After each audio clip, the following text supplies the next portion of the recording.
Hello guys, तो मैं हूं आपका दोस्त Sabhya Sachin and welcome to my new video. तो फाइनली गाइस, आज का जो वीडियो होने वाला है आप सभी का मोस्ट डिमांडिंग वीडियो होने वाला है। बिकॉज मैंने जो वीडियो डाला था जिसमें कि मैंने अपना बताया था कि मेरे 2 बार मैंने ऑनलाइन प्रिपरेशन करके अटेम्प्ट किया नीट और मेरा सिलेक्शन नहीं हो पाया। मैं 300 to 400 के स्कोर के आसपास रह गया। तो उसमें मैंने क्या क्या मिस्टेक्स की थी वो मैं डिटेल में बताने वाला था। आप लोगों का काफ़ी कमेंट भी आ रहा था, तो इसी वीडियो में मैं आपको बताने वाला हूँ कि मैंने जो यकीन बेस से प्रिपरेशन किया या आप किसी भी बेस से नीट 2025 का ऑनलाइन प्रिपरेशन कर रहे हो तो आप क्या क्या मिस्टेक कर सकते हो वो मैं आपको बताने वाला हूँ। और मैंने क्या किया वो भी बताने वाला हूँ और कुछ टिप्स भी देने वाला हूँ। टोटल 7 मैंने गलती नोट करके रखा हुआ है कि मैंने क्या क्या गलती किया था, जो आप भी कर सकते हो, काफ़ी कॉमन है। तो वही मैं बताने वाला हूँ इस वीडियो में। और आपको मैं यही बोलूँगा कि पेन पेपर लेके बैठना है इस वीडियो में और सातों पॉइंट को आपको लिख लेना है एंड अपने टेबल के आगे चिपका देना है, जिससे कि आप पूरे साल जो है डेली रात में सोने से पहले उसको आपको देखना है और आपको ये पता करना है कि आपने वो गलती की कि नहीं। अगर आपने वो गलती नहीं की तो आप सिलेक्शन के काफ़ी करीब जाओगे, नहीं तो सिलेक्शन नहीं तो आप सेटिस्फैक्शन के करीब तो जरूर जाओगे। आपको ये तो लगेगा कि मैंने 100% अपना दिया। सबसे मुश्किल होता है कि नीट में जब आप प्रिपरेशन करते हो वो भी ऑनलाइन, तो आपका होता है कि आप 100% खुद का दे नहीं पाते हो और वो हमेशा आपको गिल्ट रह ही जाएगा, भले ही सिलेक्शन हो या ना हो। लेकिन 100% जब आप दे देते हो तो आपको ये होता है, सेटिस्फैक्शन मिलता है कि मैंने अपना 100% दिया था। तो वही आपको देने के लिए मैं ये टोटल 7 मिस्टेक्स बताने वाला हूँ जो मैंने किया है, जो आप ना करें और आप सिलेक्शन के करीब जाएं। तो यही इस वीडियो में बताने वाला हूँ। तो चलिए इस वीडियो को स्टार्ट करते हैं। तो गाइस, पहला गलती यही है कि अगर आप एक फर्स्ट ईयर ड्रॉपर हो या सेकंड ईयर ड्रॉपर हो या थर्ड ईयर हो, लेकिन आपके अंदर एक ये चीज़ होता है, प्रॉब्लम वो होता है कि ओवर कॉन्फिडेंस। काफ़ी लोग ओवर कॉन्फिडेंट होते हैं और उन्हें लगता है कि हम ये क्या ही बेसिक मैथ हो गया फिजिक्स में, या यूनिट एंड मेजरमेंट हो गया, केमिस्ट्री की बात आती है तो उसमें हो गया periodic table and mole concept, bio में हो गया तो living world and biological classification, इस टाइप के चैप्टर उन्हें लगता है कि क्या ही हम पढ़ेंगे, ये तो मुझे आता ही है। बट अगर मैं बताना चाहता हूँ कि अगर आपको आता ही रहता ना तो आपका सिलेक्शन हो गया रहता, आपको ये वीडियो देखने की जरूरत नहीं पड़ती। तो इसलिए ओवर कॉन्फिडेंस में मत आओ। अगर आपको ओवर कॉन्फिडेंस आ ही रहा है, आपको लग रहा है कि मुझे ये चैप्टर आता है, ऐसा नहीं कि नहीं आता होगा, मे भी आता भी हो, तो आपको क्या करना है मैं आपको पहले ही बताना चाहता हूँ। ऐसा नहीं कि आप डायरेक्ट स्किप कर दो, आपको स्किप नहीं करना है। आपको जो भी चैप्टर लगता है कि आ रहा है, जैसे कि मुझे लिविंग वर्ल्ड आ रहा है तो मुझे जो है पीवाईक्यू उसका उठाना है 10 ईयर्स का एंड उसे सॉल्व करना है। अगर आप उसमें से 80% क्वेश्चन सही कर देते हो तो फिर आप उसको स्किप कर सकते हो, बस एनालाइज कर लो जो जो क्वेश्चन गलत हुए एंड आप स्किप कर सकते हो। एंड फ्यूचर में जब आपका मॉक होगा उस समय आप केवल रिवीजन करोगे, आपको लॉन्ग लेक्चर देखने का कोई जरूरत नहीं है। लेकिन अगर आपका क्वेश्चन गलत हुआ, लाइक 10 में से 5 ही हुआ, तो आप ये कर सकते हो कि 10 में से अगर 5 आपका सही हो रहा है तो आपको लॉन्ग लेक्चर तब भी देखने की जरूरत नहीं है, आप जो है वन शॉट से भी कर सकते हो एंड देन फिर ट्राई करो। अगर आपका 10 में से 8 सवाल सही हो रहा है, 80% क्वेश्चन सही हो रहा है, तो देन फिर आप उसको स्किप कर सकते हो उस चैप्टर को। तो ये आपको करना है। मैं आपको ये क्लियर बता देना चाह रहा हूँ कि अगर आपको कोई भी चैप्टर पर लगे कि मुझे बहुत कॉन्फिडेंस है, जैसे कि मेरा था कि बायोटेक्नोलॉजी में 2 बार अटेम्प्ट किया, दोनों बार जितना क्वेश्चन आया वो सही हुआ। और सेल का जैसे चैप्टर था, सेल साइकिल वाला, ये सब क्वेश्चन मेरा मतलब बिल्कुल सही होता था, मेरे को रटा हुआ था ये।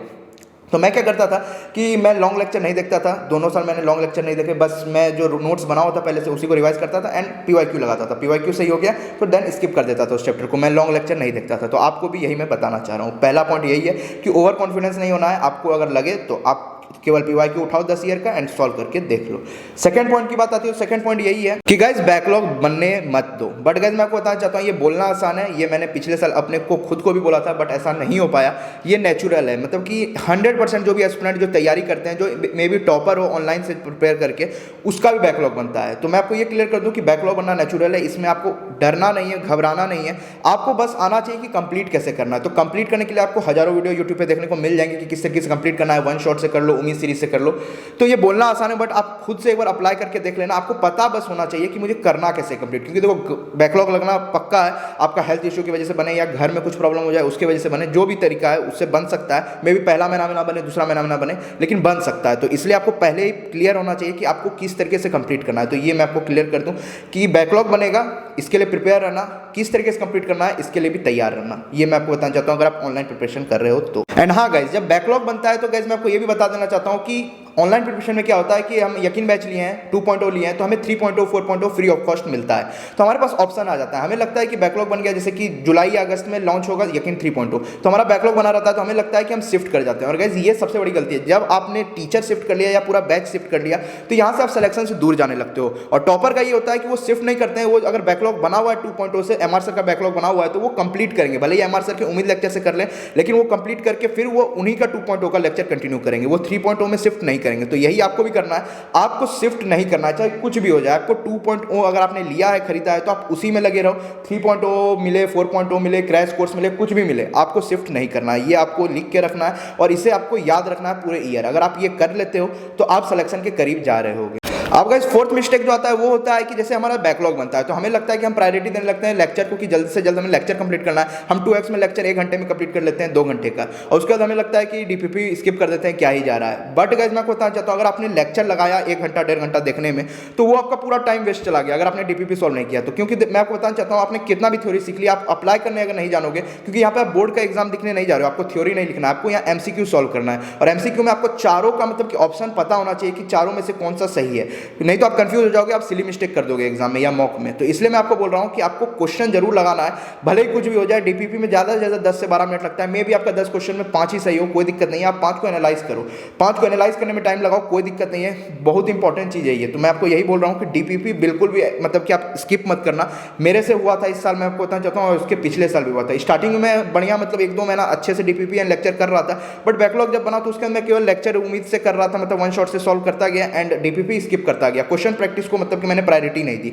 बट गाइस आपको क्वेश्चन प्रैक्टिस करना है, मतलब कि अगर आपने लेक्चर किया तो उसका आपको अगर डीपीपी मिला है तो आपको करना है तो करना है, नहीं तो फिर आप लेक्चर ही मत देखो, कोई फायदा नहीं है लेक्चर देखने से, उसमें भी आपका टाइम ही वेस्ट हो रहा है। अगर आपको ऐसा लग रहा है कि मतलब क्वेश्चन प्रैक्टिस नहीं भी करके हमारा हो जाएगा तो बिल्कुल नहीं होगा। तो इसलिए डीपीपी जरूर करना है, मस्ट है। अब गाइस फिफ्थ मिस्टेक की बात आती है तो मैंने देखा है काफी स्टूडेंट जो बहुत अच्छे से नोट्स बनाते हैं, ज्यादा टाइम लगाते हैं, मतलब कि अगर एमआर सर का नोट्स है तो वो 1 घंटा मतलब कि लेक्चर के बाद बैठकर आराम से नोट्स बनाते हैं, हर एक क्वेश्चन को नोट करते हैं। बट गाइस उससे क्या फायदा है, कोई फायदा नहीं है आपको। वो आपका कॉपी ऐसा का ऐसा पड़ा रह जाएगा, 10 कॉपी आपने बना ली, 10 कॉपी ऐसा कैसा पड़ा रह जाएगा, आप कभी भी रिवाइज नहीं कर पाओगे, क्योंकि 50-50 60-60 पेज का एक चैप्टर होता है। तो आप मॉक के पहले भी रिवाइज नहीं कर पाओगे, ना आप नीट एग्जाम के पहले रिवाइज कर पाओगे वो 60-60 पेज एक चैप्टर को, उतना टाइम ही हमारे पास नहीं होता है। तो फिर वो लिखने से क्या फायदा, कुछ फायदा नहीं है। मैं आपको यही बोलूंगा कि जितना हो सके उतना रफ हैंड राइटिंग में बनाओ एंड जैसे बन रहा है वैसे बनाओ, मतलब एकदम साफ सुथरा बनाने की जरूरत नहीं है, चाहे वो फिजिक्स हो केमिस्ट्री हो। बायो में आपको पूरा लिखना होता है, बट फिजिक्स केमिस्ट्री का मैं बता दूं आपको कि इंपॉर्टेंट बस क्वेश्चन लिखो, लाइक एमआर स्टार वाला क्वेश्चन लिखो, पीवाईक्यूज लिखो, इस तरीके के क्वेश्चन लिखो। सब क्वेश्चन लिखने की जरूरत नहीं है, एक रफ मतलब कि पेपर लेके बैठो एंड उस पर आप सॉल्व करते जाओ हर एक क्वेश्चन। मैं ये नहीं बोल रहा हूं कि क्वेश्चन सॉल्व नहीं करना है, क्वेश्चन सॉल्व करना है, बट रफ में करो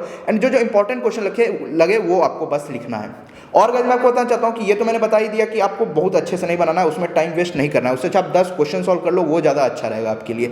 अब बात आती है कि गाइस 6th पॉइंट जो है वो है कि शॉर्ट नोट्स नहीं बनाना। काफ़ी लोग शॉर्ट नोट्स नहीं बनाते हैं, मैंने भी 2 साल प्रिपरेशन की, मैंने एक भी चैप्टर का शॉर्ट नोट्स नहीं बनाया। ये मैं आपको अपना क्लियर गलती बता रहा हूँ, और ये सबसे बड़ी गलती है। जब आप मॉक के लिए मतलब प्रिपेयर करोगे ना, या नीट जब आने वाला होगा 2-3 महीना, तब आप प्रिपेयर करोगे तो आप रिवीजन करने में आपको काफ़ी टाइम लग जाएगा, जब आप लॉन्ग वाला नोट्स खोल के बैठोगे। तो इसलिए अगर आपके पास शॉर्ट नोट्स होगा तो आप इजिली जो है और अपने शॉर्ट नोट्स पर आपको रहना होगा। अगर आप सोचोगे कि दूसरा कोई शॉर्ट नोट्स देगा, बहुत सारा शॉर्ट नोट्स आपको मिलेगा, पीडब्ल्यू खुद शॉर्ट नोट्स देता है टॉपर्स का, बट आपको कुछ समझ में ही नहीं आएगा।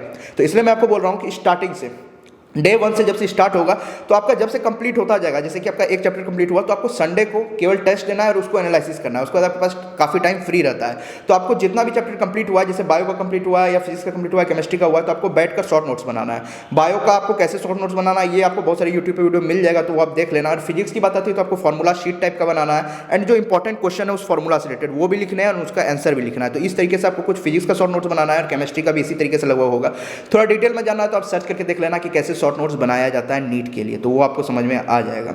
तो शॉर्ट नोट्स मस्ट बनाना है, ये गलती बिल्कुल मत करना। अब 7th और आखिरी जो है वो सबसे इंपॉर्टेंट है, वो है कि टेस्ट नहीं देना।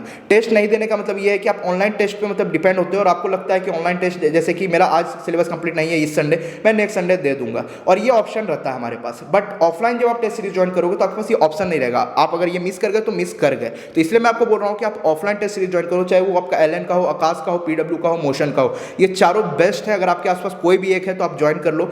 पैसा लगाने से मत मतलब कि डरो कि पैसा लग रहा है, पैसा लग रहा है बट वो आपके अच्छे के लिए लग रहा है। आप उससे 1 करोड़ अपने पेरेंट्स का बचा सकते हो। आप प्राइवेट एमबीबीएस सीट में 1 करोड़ से भी ज़्यादा लगता है, बट यहाँ पे आप बचा रहे हो अपने पेरेंट्स का उतना पैसा। तो इसलिए अगर 2-4-5 हज़ार 6 हज़ार जो भी लग रहा है आप लगा दो, और स्टार्टिंग से आप पार्ट टेस्ट जब देने जाओगे तो नीट एग्जाम के दिन आपको एंजाइटी नहीं होगी, आप उतने क्राउड देख कर डरोगे नहीं, तो ये सब प्रॉब्लम नहीं आएगा। OMR फिलिंग में मिस्टेक नहीं होगा, जैसे मेरे साथ OMR फिलिंग में मिस्टेक हुआ, वो सब चीज़ें नहीं होगी।